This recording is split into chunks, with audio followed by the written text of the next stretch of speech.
Good morning, everyone. How are you guys doing today? Great, great.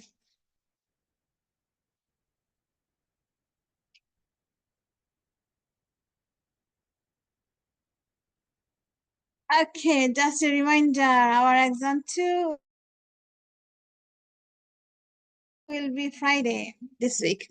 And Thursday will not have any class. Thursday will go to your Wednesday classes because Thursday will follow Wednesday schedule.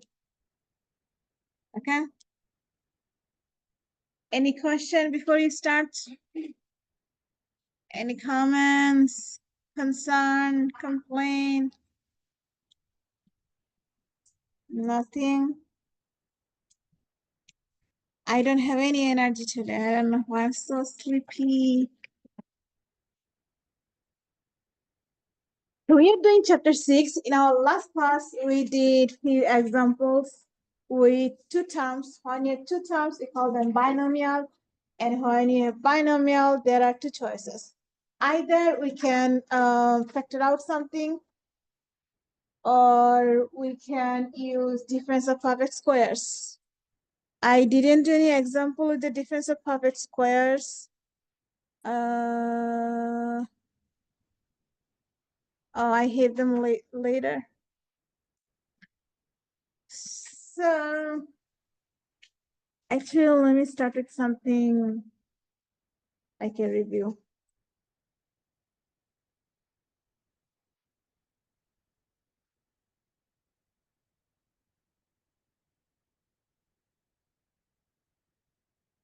So for example, if we have something, it's a factor, like x cubed minus 16x.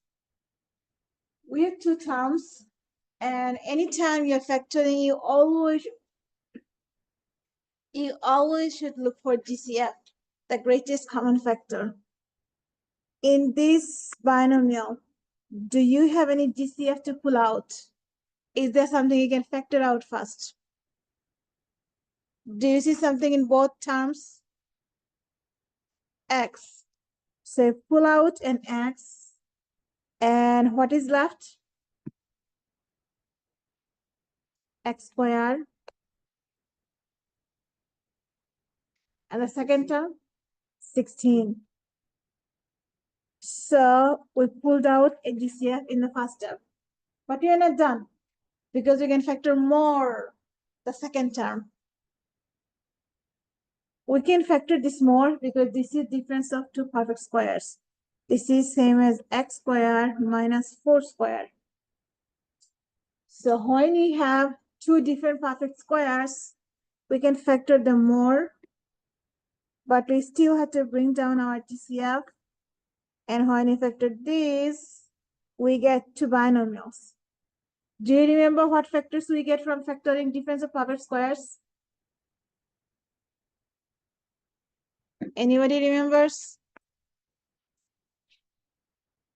It's the sum and difference of the two bases. So you add the two bases, x plus 4, and you subtract the second base from the first base, x minus 4.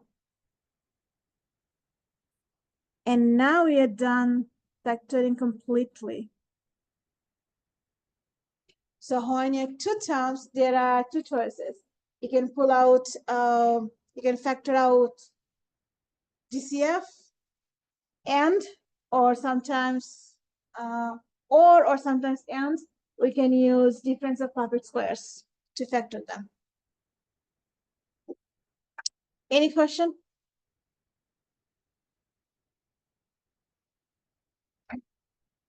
Now, when you have three terms, we still should look for GCF.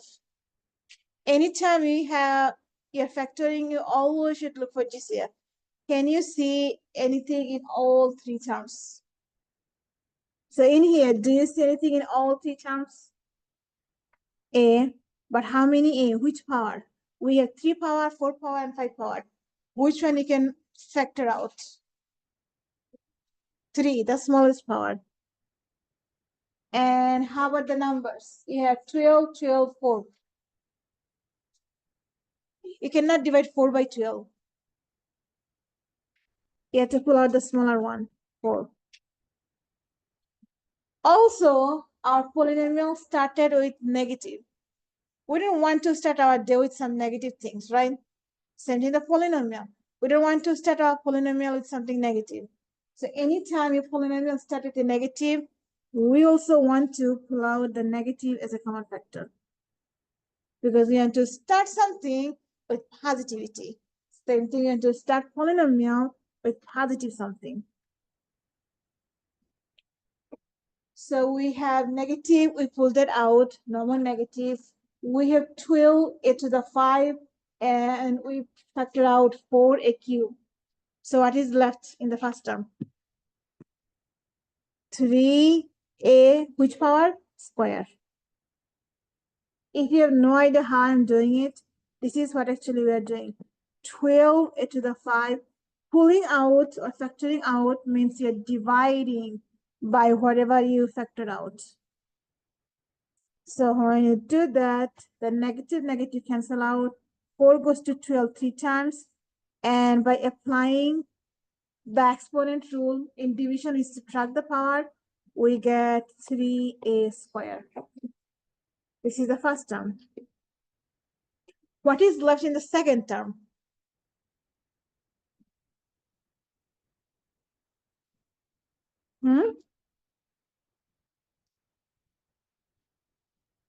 Minus 3 and a to the first. And 1 you don't have to write, it's invisible. So what we have here is 12a to the 4, but we factor out negative 4a to the 3. So positive and negative gives us a negative result. 4 goes to 12 3 times, so we get a 3. And by using the exponent rule for division, we subtract the powers, so we get a left. So it's negative 3a.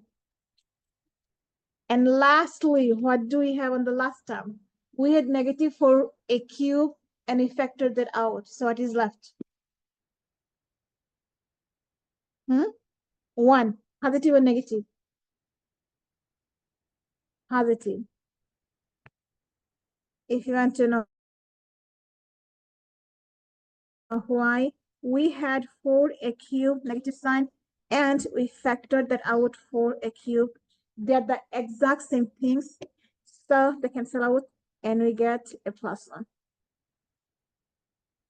And then this 3 factor, we cannot factor, this term we cannot factor anymore, so we stop here. Anytime we can factor more, you go for more factoring. Like the last example, once we pull out the GCF, we could not stop because we can factor more. But here, you cannot factor more. Any question so far? Okay, so now factoring with 4 terms. When you have 4 terms, they're even numbers. So we want to factor by grouping, but you should always look for GCF first. If you look for GCF, this one doesn't have y, this one doesn't have x, this one doesn't have y. So all of them have nothing in common. So you cannot pull out any GCF or cannot factor out any GCF. So since we cannot do anything here, we said, well, they have 4 terms, so let's divide them into 2 groups. The first 2 make one group, and the last 2 makes another group. And then we factored them individually in each group. So if you look at group number 1, do you see anything in common? Mustafa, 4x. So we pull out or we factor out a 4x. And then what is left in the first group? But you pulled out your 4. So what is left in the group? X.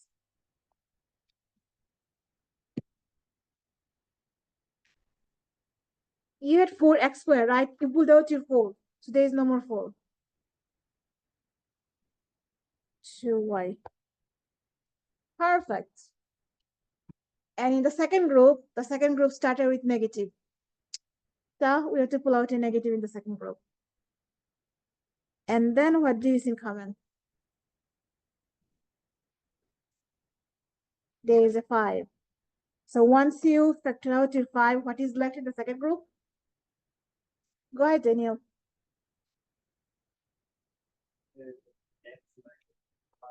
X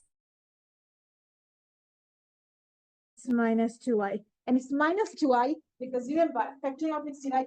So we're plus 10y and we're dividing by minus 5. So that's why the sign has to change from positive to negative. And we still have our two groups, even after factoring. Now, do you see something in common in both groups?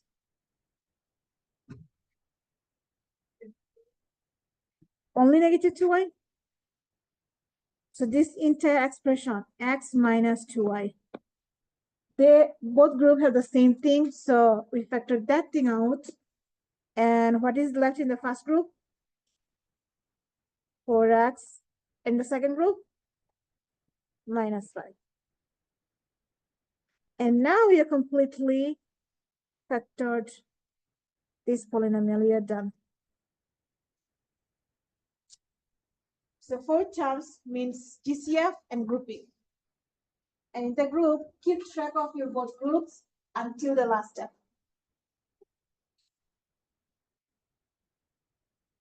Any question?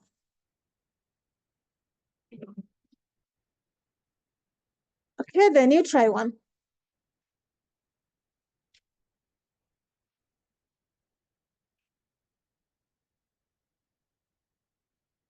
Remember to take out GCF if you have any.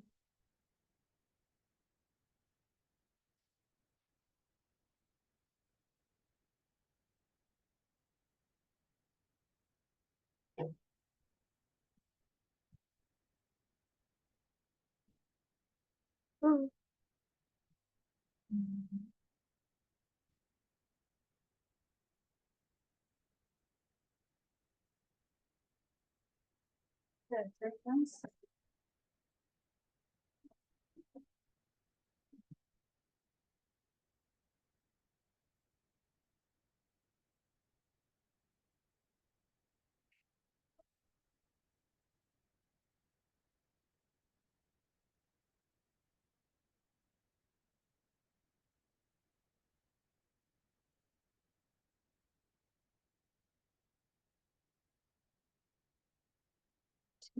Please, 3, 4.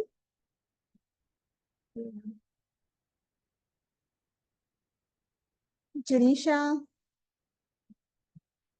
Eliza,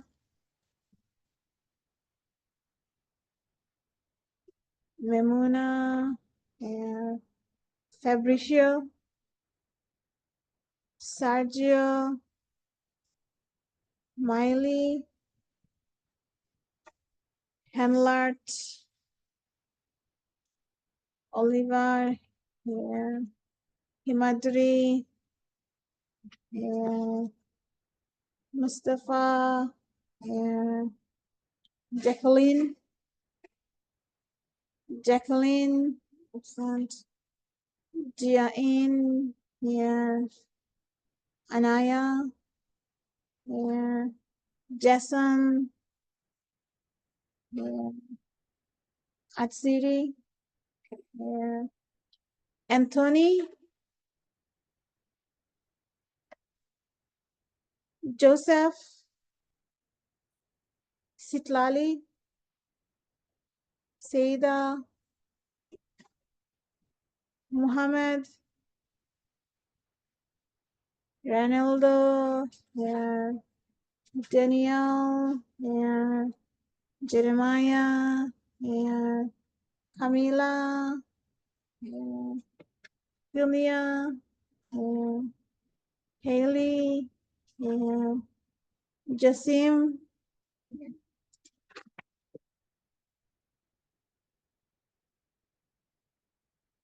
Ready?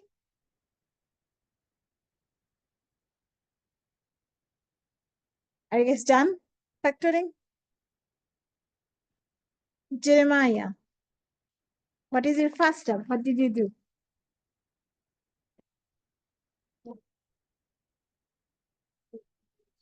Two groups.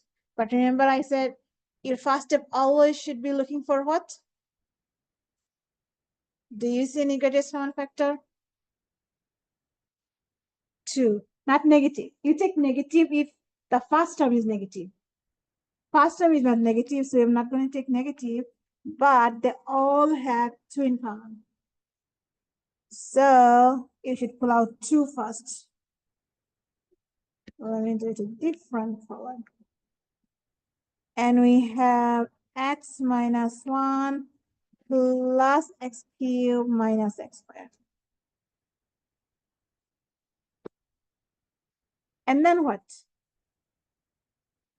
Go ahead, Jeremiah. Group them into 2 groups. And what do you see common in the first group? 1. When you have nothing in common, but you have to factor, you can always pull out in 1. So pulling out 1 doesn't change anything. You still have the same exact thing. But how about the second group?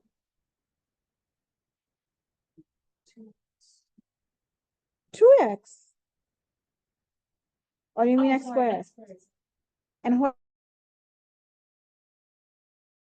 sign? Plus or minus? Plus. So these groups start with a plus sign. So we're going to take plus as a common factor. And we have x squared. So what is left when you pull out your x squared? X minus 1. But you still have your 2 groups. The first group is x minus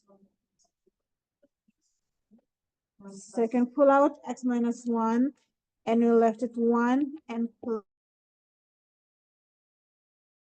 plus x squared. But you cannot forget about the GCF. Too much. So we have to bring down the GCF also from the first step. And now we have factored this polynomial completely.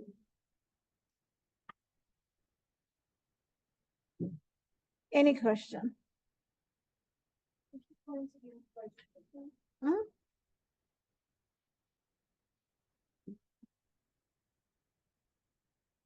Go ahead, Oliver.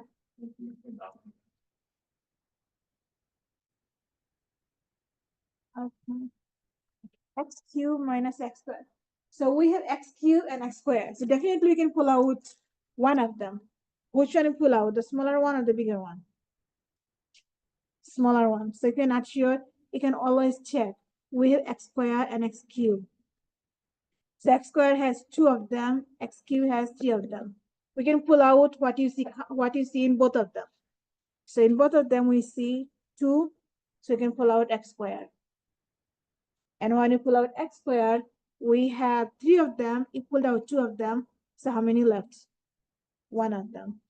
And for the x squared, you had x squared, and you pulled out both of them, so what is left? 1. Any other question? Okay, try one more.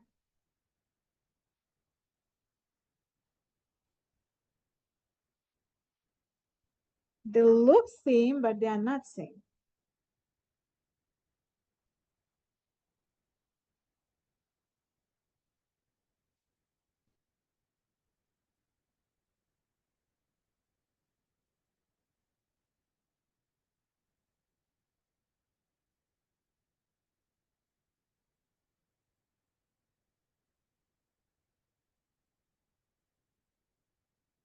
Let me actually rewrite this, okay? Let's say this is minus and this is plus. Oh. So it will not be exact same thing. This is plus and this is minus.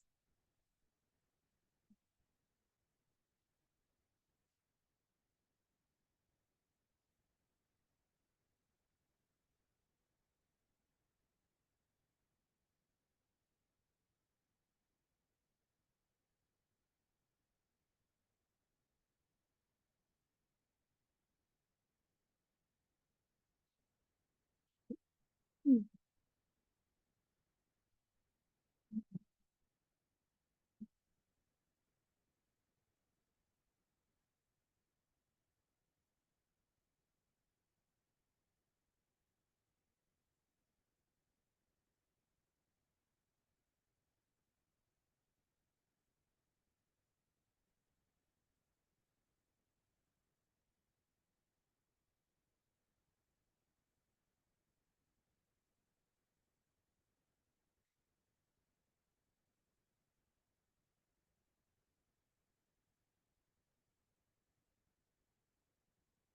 Ready?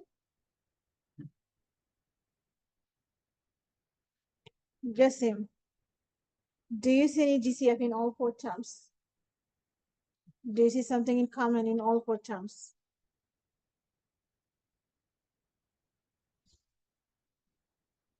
No.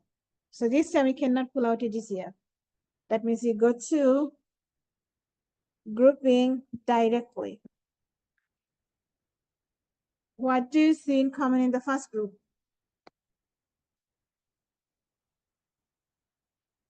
2. When you pull out, what is left? X minus 1. Perfect. And then what do you see common in the second group?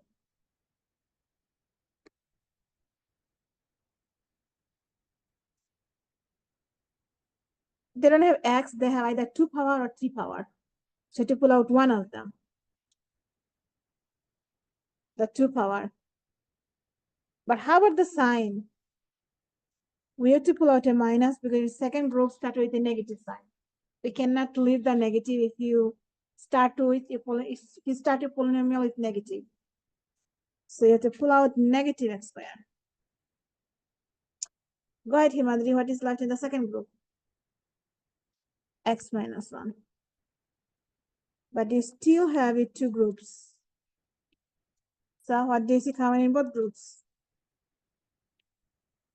So you pull out x minus 1 and you left to it 2 minus x squared.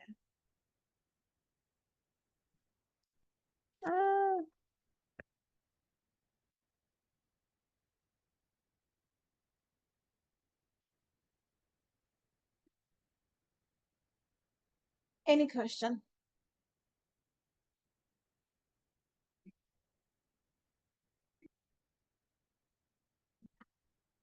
Now comes factoring 3 terms.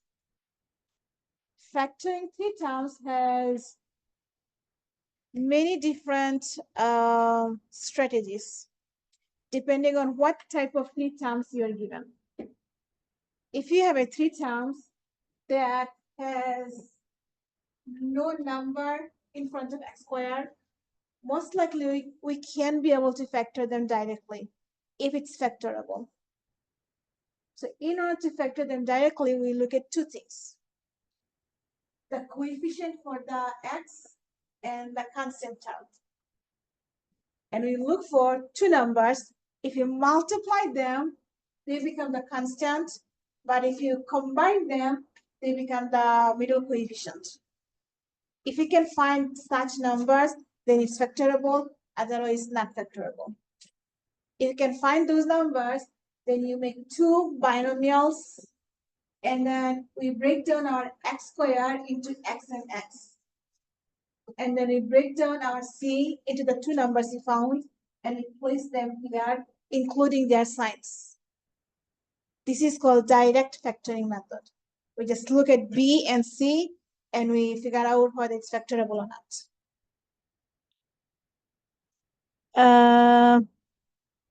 The note says, well, in order to check your binomials whether they're correct or not, you can always multiply them. And if you get back the same polynomial back, then your answer is correct, otherwise something is wrong. And if you cannot factor anything, we call them prime polynomial. So here I have example of 2 terms and example with 3 terms. Now let's do the first example, which is 2 terms.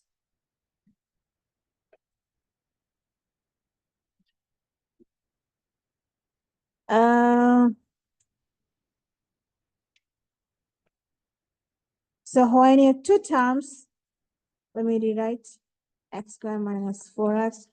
When you have two terms, either we have a GCF to factor out, or we can use difference of perfect squares. Renaldo, what do you see? So we can pull out x as a common factor. And then what is left?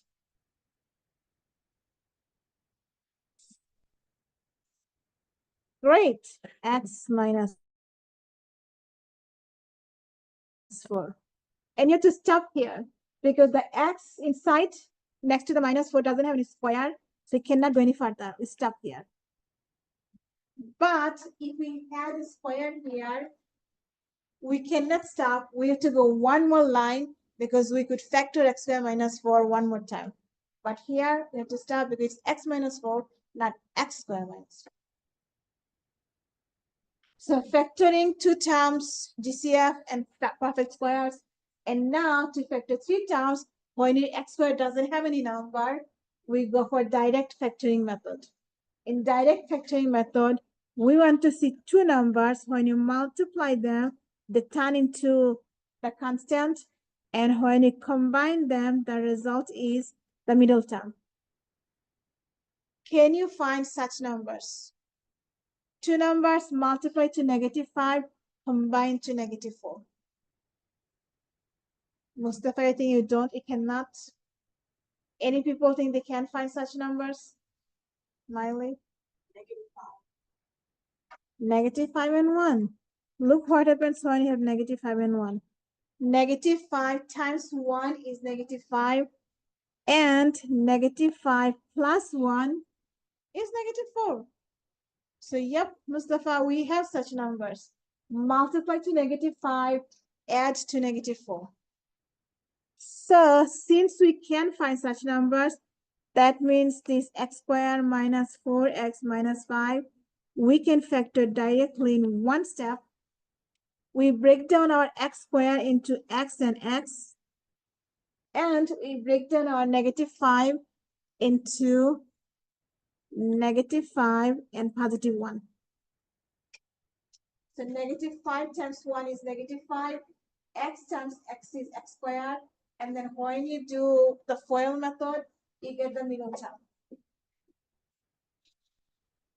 And we are done.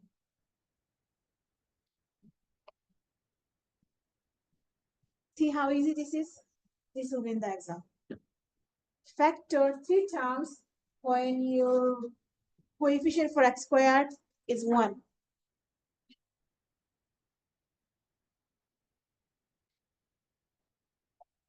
Let's see how many more example I have. Quite a few. Okay, so then let's do one more to get that, and then I'll give you all those for you to try on your own.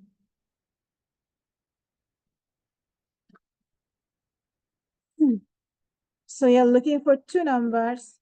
When you multiply,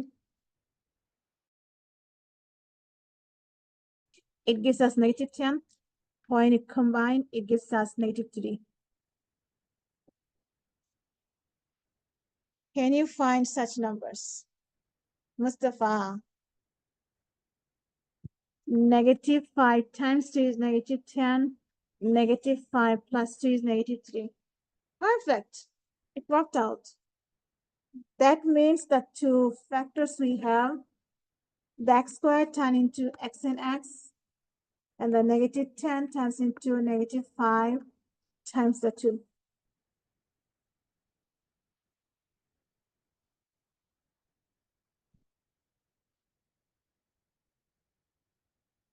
Any question on this direct factoring?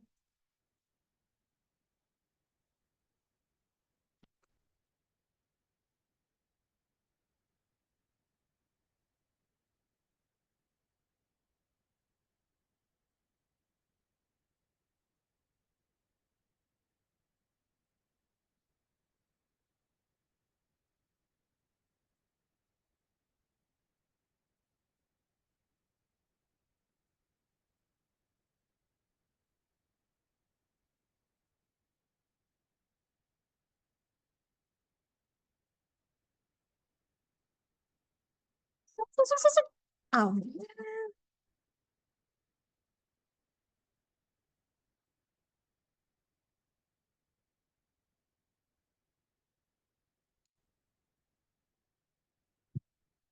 Okay. Now try 1, 2, 3, 4, 5, 6. 6. Try them with your neighbors.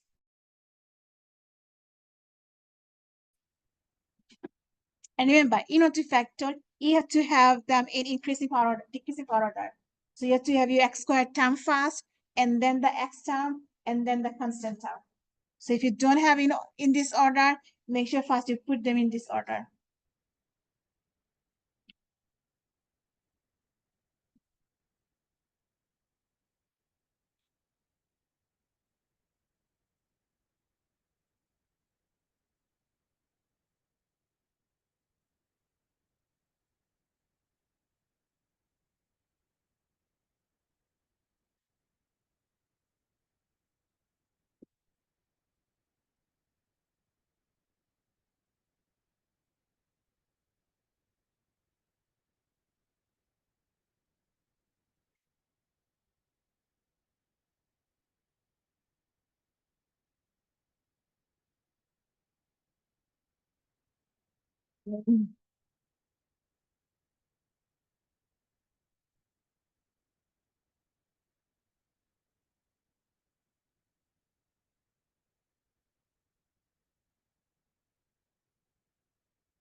And then what do I have?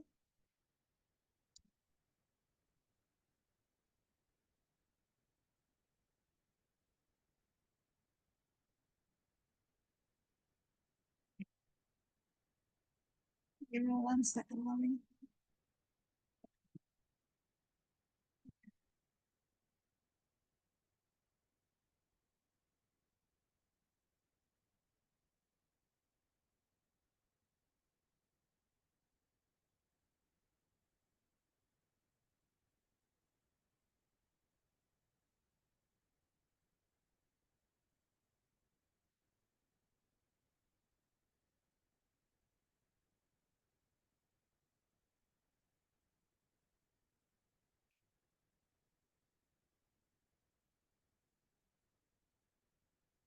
You can talk to your neighbors.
All of these are only one line solution.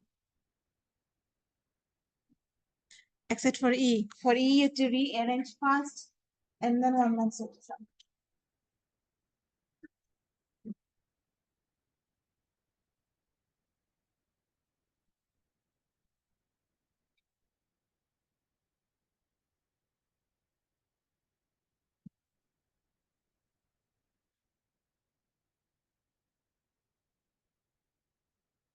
Austin. Let me start from that side, you start from this side.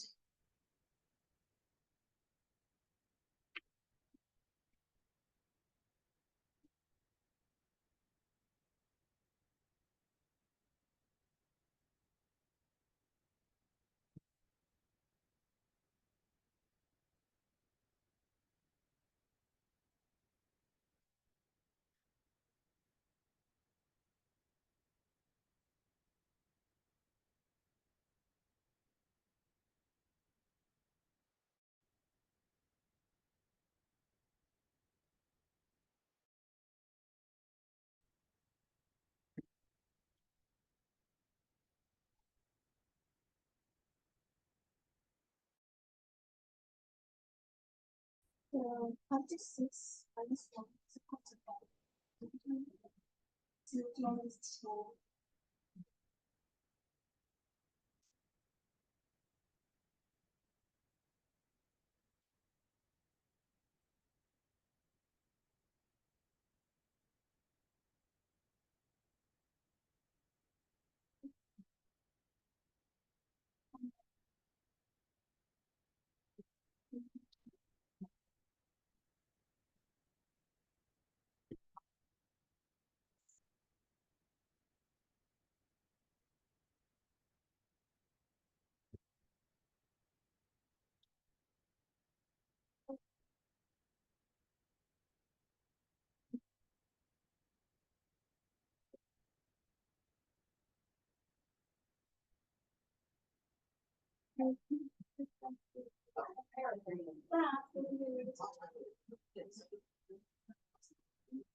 Eighteen plus 3 is 1921. That is 15. Second is the work. You combine two. After we 3 ranks, right?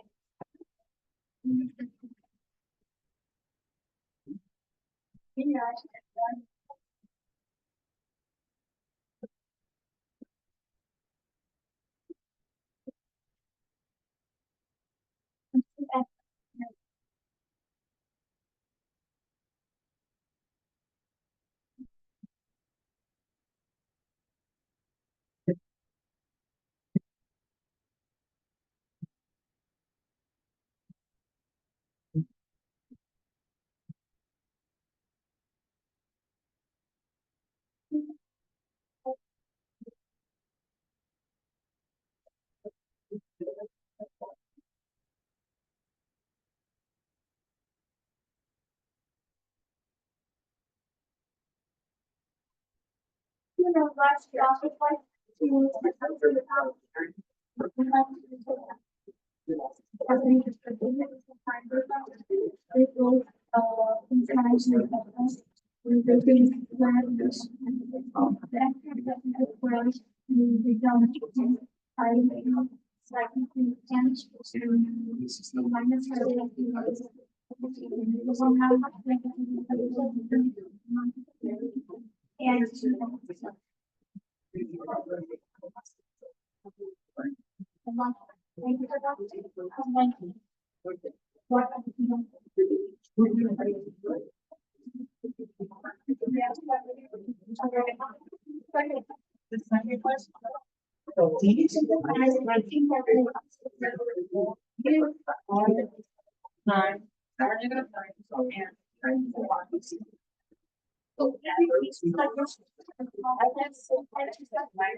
The thing is, you should always write whatever is here first.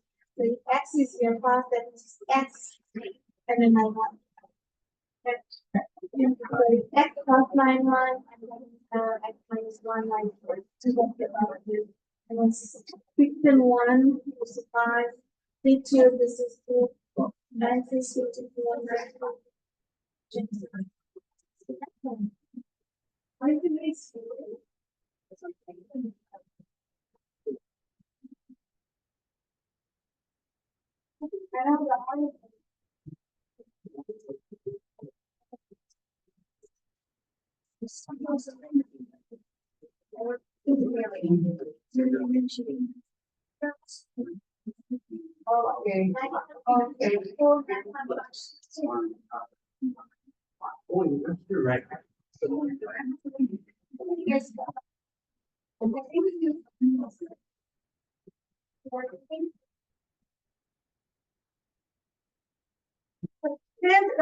Let's do that.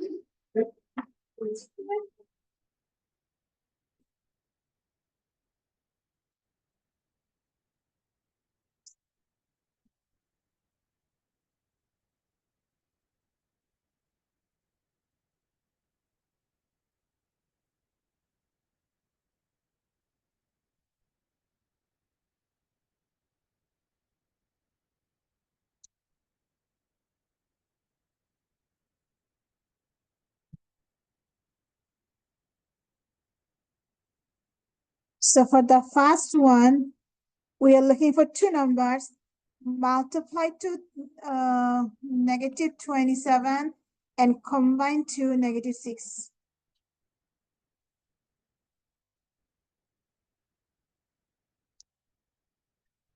What are the two numbers? Negative 9 and positive 3. Negative 9 times 3 is negative 27. Negative 9 plus 3 is negative 6. And this time our variable is r. So instead of x, we split our r square into two pieces, r and r. And the second one, it's not in order. So first we have to write in order. So we have x squared plus 15x plus 54. And then we factor. Multiply to positive 54, combine to positive 15. What are the two numbers? 9 and 6. So it's plus 9 plus 6. And our variable is x this time. So I split x squared into x and x. So in order to factor, you actually have to have a very good sense of your timetable. If you don't know your timetable very well, this will be hard for you. But if you know them very well, it's a piece of cake for you. The next one, the next two actually, people always mess them up. The first, they look same, very same, but they are not same. The only difference is in the 6. In the first one, 6 is positive. In the second one, 6 is negative. That's the only difference. And because of that, we get completely different factors for both. The first one is saying two numbers multiplied to 6 combined to negative 5. multiply 2 and the positive 6 combine to negative 5. What are the two numbers? 3 and 2, positive or negative? Both of them have to be negative. Negative 3 times negative 2 gives us negative 6. So multiplication works. And then negative 3 minus 2 gives us negative 5. So the addition works. And our variable is x. So we get this too. How about the other one? Same scenario, but this time they multiply to negative 6 and combine to negative 5.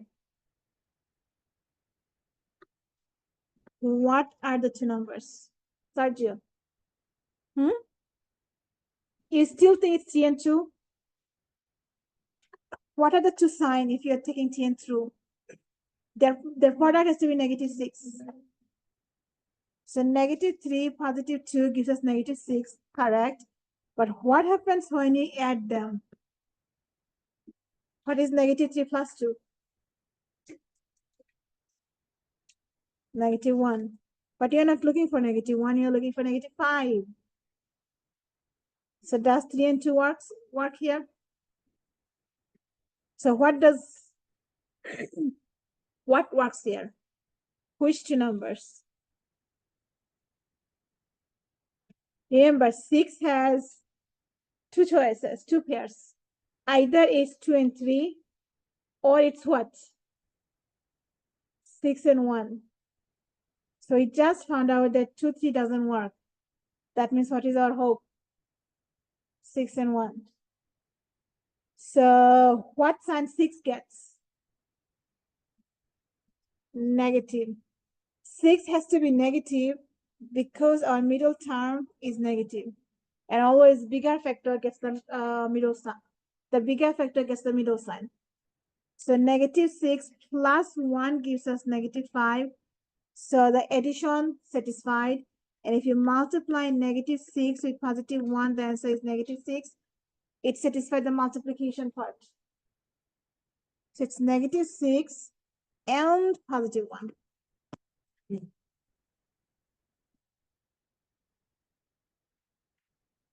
So even though they look same, but they have completely different factors. These are tricky ones. Any questions so far? Okay, the next one. We can split x squared into x and x. And now you have to split 9y squared. So 9y squared, how can you split so that the middle will be positive 8 when you multiply, and when you add, sorry, what I'm saying. When you multiply, the answer will be negative 9, and when you add, the answer will be positive 8.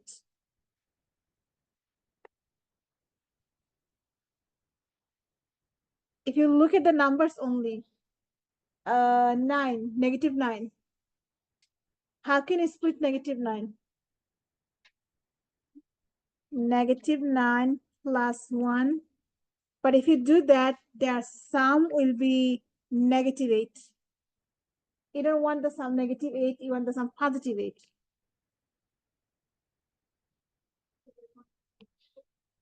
So 1 should be negative and 9 should be positive.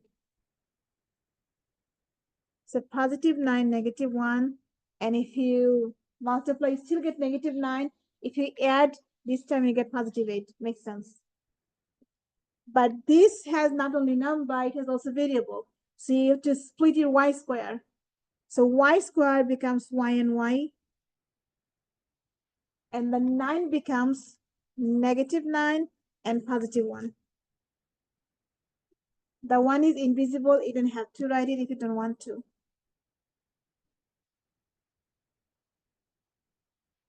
And that's how we can factor even with double variables. So all these examples on the left has one variable x, and here we have two variables x and y. but they work same way.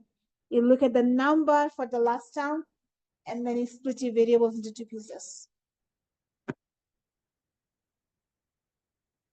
Similar concept goes here. Even though we have x to the 4, but we are going to split that into two even pieces. So what goes inside the variable, inside the parentheses? If you split it x to the 4 equally. Yeah, plus. 9 should be plus, y should be minus. Thank you. 9 has to be minus because the middle, so 9 has to be plus because the middle sign is plus. The middle sign always goes to the bigger factor.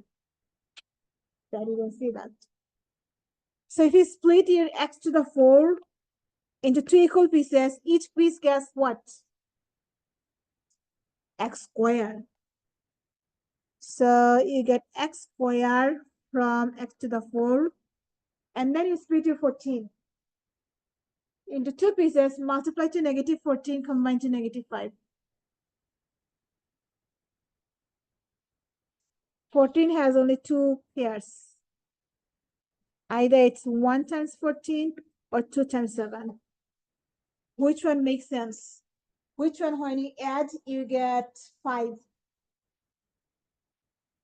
3, and 7. So definitely one of them is 7, one of them is 2. Now, which sign goes to which number? 7 has to be minus because the middle sign is the minus. And if 7 is minus, to get 5 from 7, our 2 has to have what sign? Positive. So this is another way you can determine your numbers and sign by just writing the numbers first and then observe what sign makes sense. And with this, we are done with the last question. So any question on factoring? So factoring trinomial, when you the first term is, when your a term is 1 is easy. It's not a one line factoring. Later, we are going to learn what happens when you don't have your x squared single. If you have a number in front of x squared, what do you do?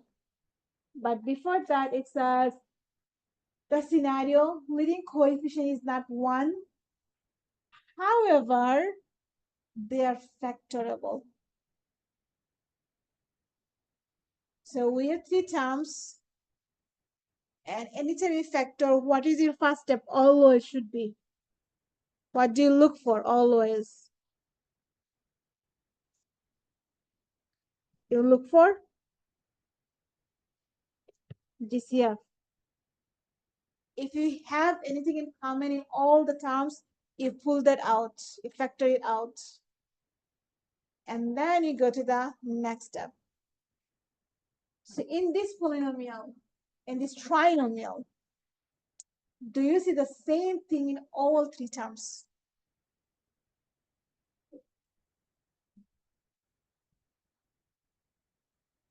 What do you observe? Let's look at the numbers.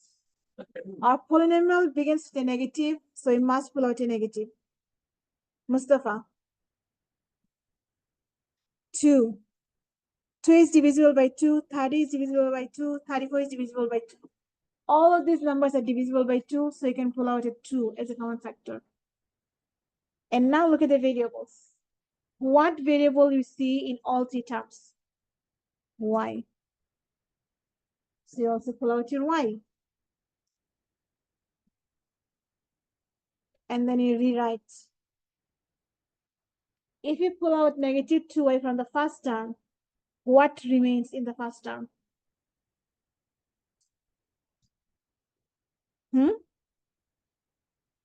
Here in the first term, it pulled out 2y, negative 2y. So what is left? X squared. From the second term, you pulled out negative 2y. What is left? Positive or negative? You had a negative, you pulled out the negative. So a positive 15x.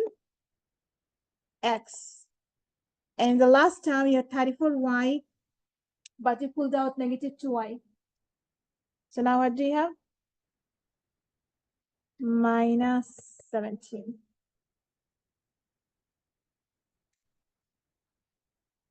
And then you look at your new trinomial.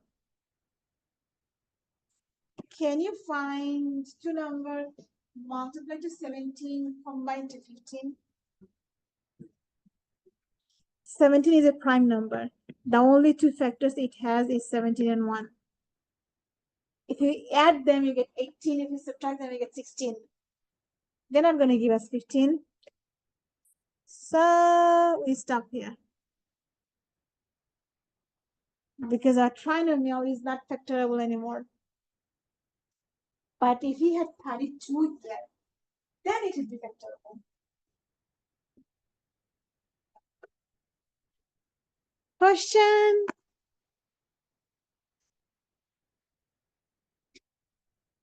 Oh, interesting one.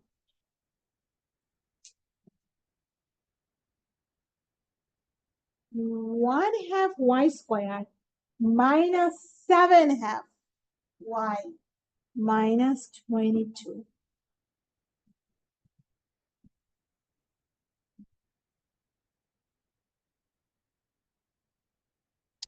What do you think is the common factor?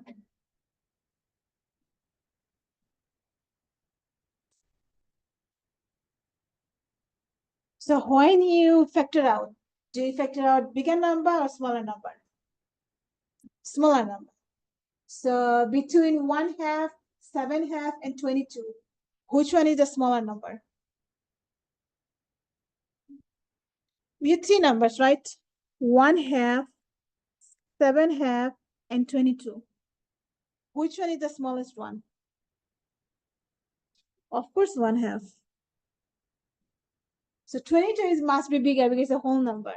And between 1/2 and 7/2, 7/2 is, if you divide 7 into half pieces, so it's 3 and more. And 1/2 is only smaller than 1. So 1/2 is smaller. So you pull out a 1/2.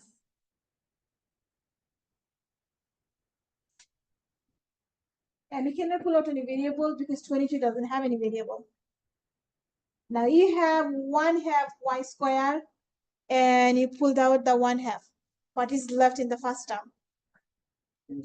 Y squared. That was easy. Now comes the tricky one.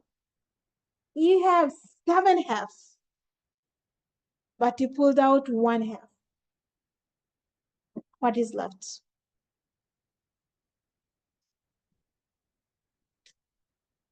So you had 7/2, and pulling out means what?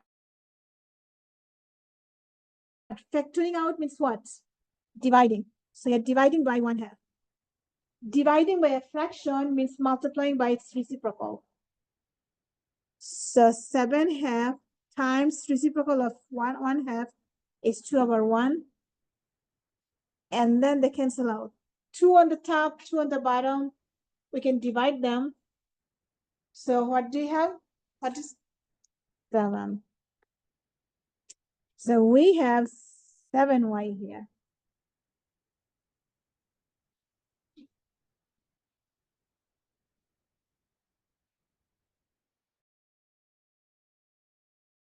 In the last one, we had 22, and it pulled out 1/2. So what is left in the last term? Are you multiplying by 1/2 or are you dividing by 1/2? 44. Because remember, dividing by 1/2 means multiplying by its reciprocal. So 22 times the reciprocal of 1/2 means 2/1. So what do you have? 44. It's minus 44.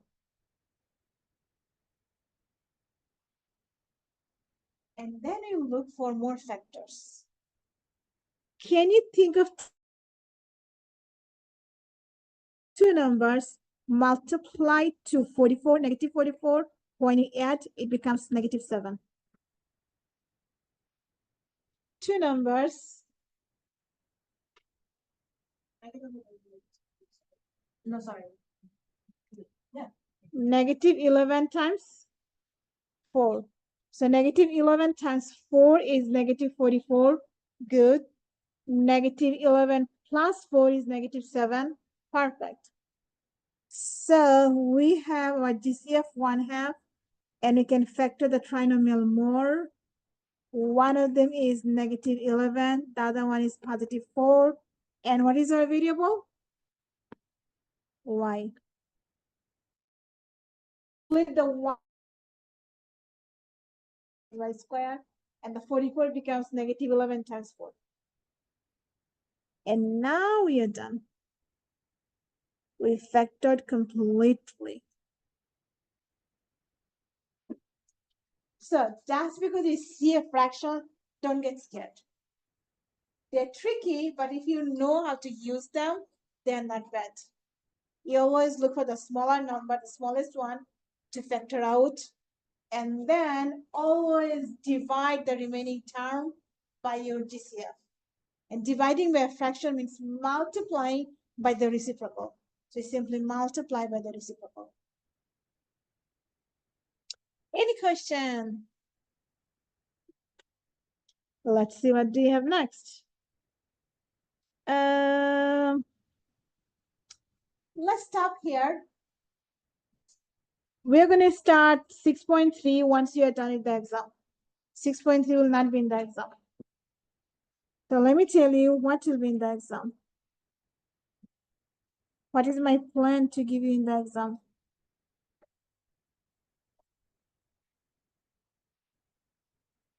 So we have 4.5.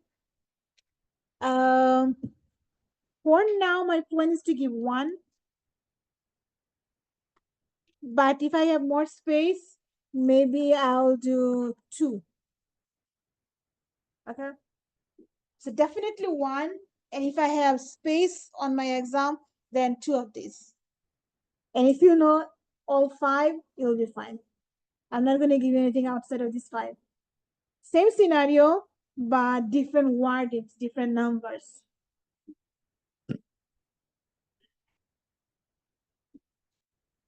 So this is exponent rules. This is exponent rules.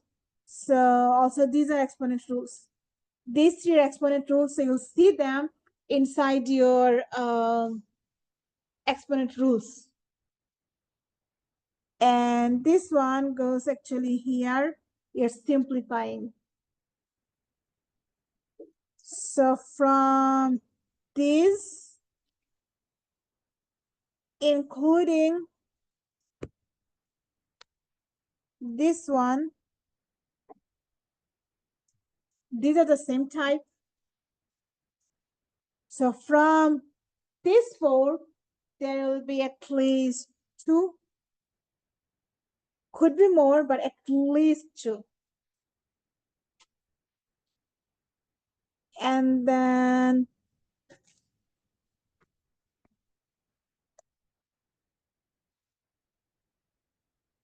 from this, including these, these are the same type. From here, a 1 full page. So how many I can fit in 1 page? 1, 2, 3, 4, 5, 6, 7, 8.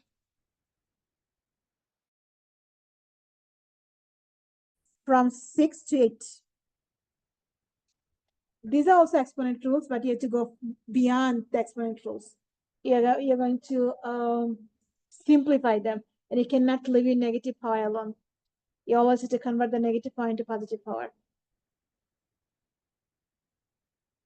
Definitely 1 from addition and subtraction of the polynomial. Multiplying 2 to 3.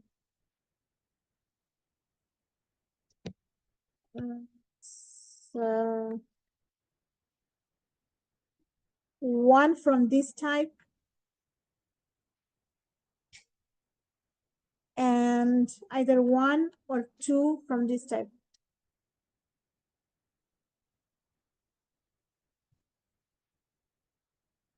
And then factoring. One with the four term, one or two with the two terms, and the rest, whatever or however I can fit in one page, the rest, around 6, I said, because these are only one line, right? One line solution. So maybe I can fit 20 of them in one page. Like depending on one page, in one page, how many I can fit, I'll give that many. And then lastly, the exponent rules. With the exponent rules, you'll have at least from 30 to 35 of them. Okay, so I'm going to ask like, for example, what is x to the negative m? This is the rule, and then one example. What is x to the negative 2? Or what is 2 to the negative 2? So you use the exponent rule to figure out what is 2 to the negative 2, something like that. So exponent rules and examples on exponent rules, around 30 to 35. Okay? Any question? Okay, then that's it for today. Make sure you do homework. So next week, your homework is 6.1, 6.2, and quiz on them.